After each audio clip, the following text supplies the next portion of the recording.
Okay, just our agenda today. First, I'm going to make just a few remarks about integrating best practices from various sources in a general sense. We'll then get into an overview of Lean Six Sigma, for those who may not be familiar with it. That will be pretty short. Similarly, an overview of CMMI. Probably a lot of you are familiar with it, but I'll give a short review in any case. And then we'll get into comparisons and comparing and contrasting Lean Six Sigma and CMMI, and we'll do that in two different ways. One perspective is in terms of deployment, how these approaches would be deployed in an organization, how they're similar, how they're different. And then other connections between Lean Six Sigma and CMMI, how the process areas in CMMI may interact with Lean Six Sigma. We'll review a couple of different case studies that are from an article that I co-authored in Crosstalk a while ago. And then at the end, we'll have time for discussion and questions and answers. Okay, just generally, how would these, a variety of different process improvement ideas or best practices, such as Lean Six Sigma, CMMI, the PMBoK, ITIL, the list could go on and on, ISO, many others. I think one way to look at this is that, as I've indicated here on the left, there are a lot of different standards that embody best practice ideas, and I would say that most of them are what I would call compliance-based, and I include in that category ITIL, CMMI, the PMBoK, the ISO standards. And fundamentally what these do is focus on what processes you should have and certain attributes of those processes that should be in place. Lean Six Sigma has a little bit of a different perspective in that it is really performance-based. It is about how you go about improving process and also why. So Six Sigma is a lot more concerned with a benefit focus. In other words, it's going to be concerned about having a business case for every improvement project. And that's not to say that something like CMMI doesn't have a business case, but it tends to be in a larger scale. As we'll see, Six Sigma projects tend to be pretty short in duration, 3 to 6 months generally. And each of those individually will have a business case and will have a demonstrated return on investment. For the most part, CMMI is a longer-term undertaking, more in the nature of several years than several months.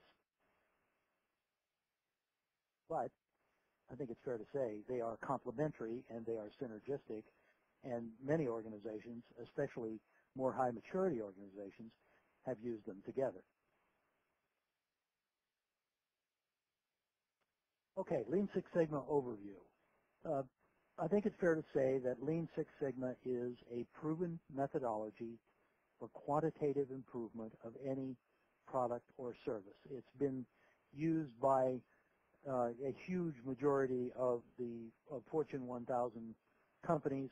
Penetration among smaller companies is less, but not insignificant even in the mid-size range. And Six Sigma is in part, Lean Six Sigma is in part a philosophy. And one element of that is the idea of management by fact. I can't recall, I think it might have been Deming who said that, in God we trust, all others bring data. And so that's one of the central tenets of Six Sigma, is that we're going to manage not by opinion, but we're going to manage with facts and data. Another central idea of Lean Six Sigma is this deceptively simple equation here. Y, which stands for an outcome.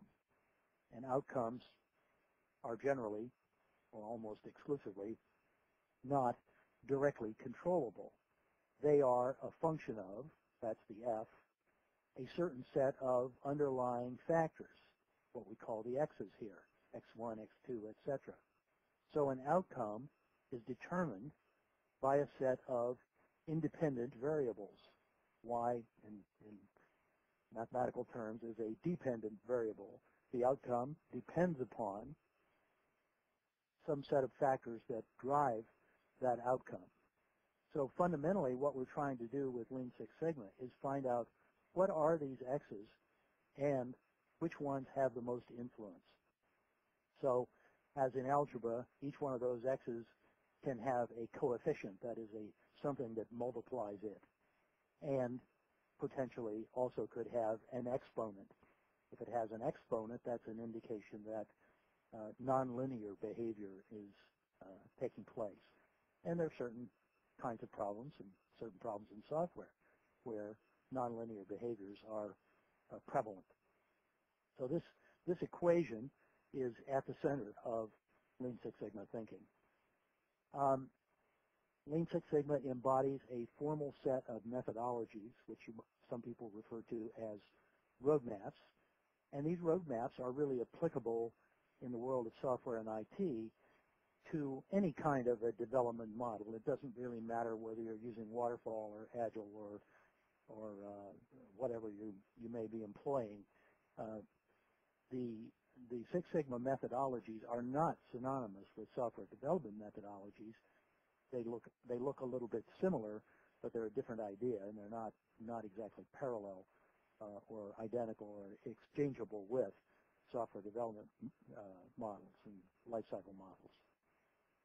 So the roadmaps include an approach to deploying Lean Six Sigma in an organization and also to selecting projects to which the method should be applied. There are basically two Six Sigma project methodologies. One is called Design for Lean Six Sigma, and that has its widest use in engineering kinds of contexts where product design is one element of what's going on.